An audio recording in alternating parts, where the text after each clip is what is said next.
This movie is called Cries and Whispers, and on the surface it's the story of a terminally ill woman being cared for by her sisters, but the truth is, really what the movie's about is the terribly brutal and strained relations between the sisters. And all through this movie, if you'll note, you see the color red.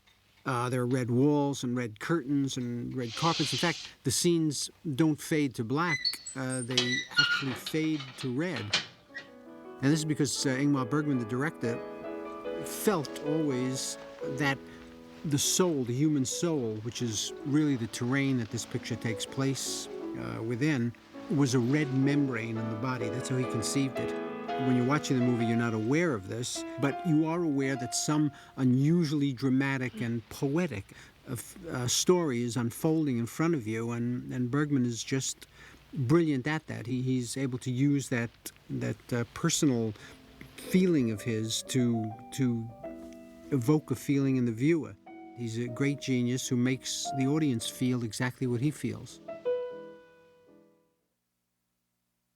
I really locked in on Bergman films, I would say, in the late 1950s. And although I just love so many of his movies, my favorite one is probably The Seventh Seal.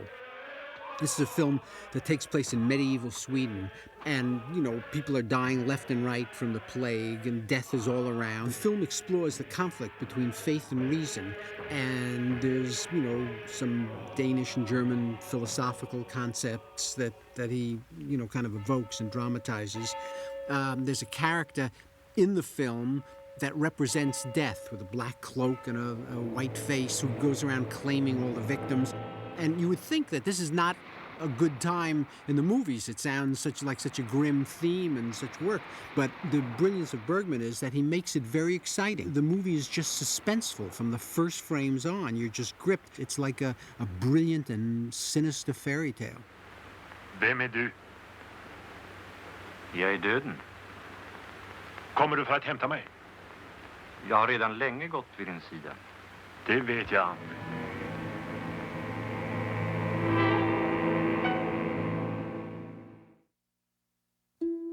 It's true that Bergman movies are very serious. In fact, they're every bit at their best as serious and substantial as many of the great works of European literature. But Bergman, understands the fundamental principle, which is that movies have got to be entertaining. And he takes on that responsibility. You go in as a customer and you sit down, and he does entertain you. When he first started, Ingmar Bergman made very solid conventional films. And gradually he became more and more poetic and took more and more risks. He dabbled more in dreams and fantasies with an enormous skill. And in a picture like Wild Strawberries, the entire film, this old man's journey right back through his life, is a piece of poetry on celluloid. Jag vet inte hur det inträffade, men dagens klara verklighet gled över i minnets ännu klarare bilder som steg fram för mitt öga med styrkan av ett verkligt skeende.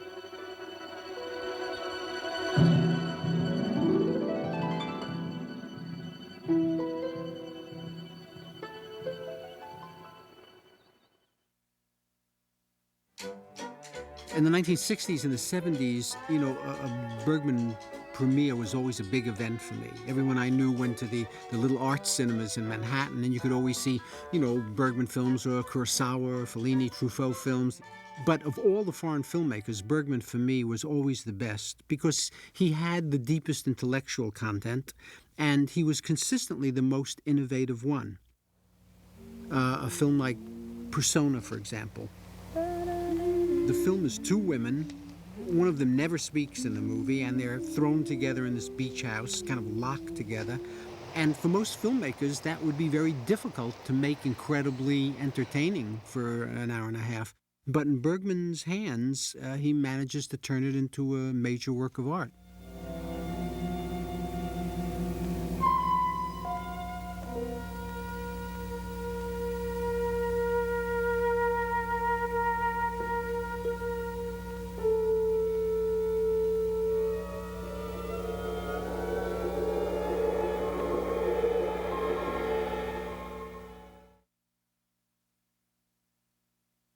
Bergman's contribution, among many others, his big contribution, was that he developed a vocabulary to work on the interiors of people. He would choose these great and gifted actors, and he would guide them so they could project these inner states of extreme emotional intensity. He would just use close-ups and keep those close-ups going longer and longer, and he never let up. Gradually, the psychological feelings of the character the actor was portraying just sort of show up on the screen. He was so unsparing with the camera.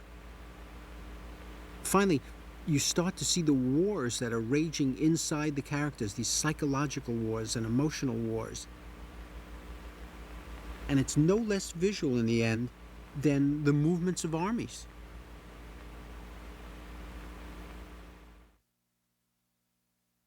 All this about Bergman, and he's basically, I've had the privilege of meeting him and spending a tiny bit of time with him, and he's a perfectly regular. He's not in person, not a formidable, dark, Swedish, intimidating genius. He's just a regular guy who's trying to make good films that people enjoy.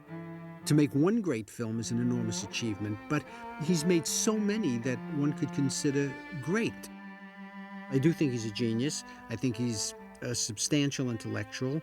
He's a revolutionary in many ways. And I believe he's probably, all things considered, pound for pound, the greatest film artist since the invention of the motion picture camera.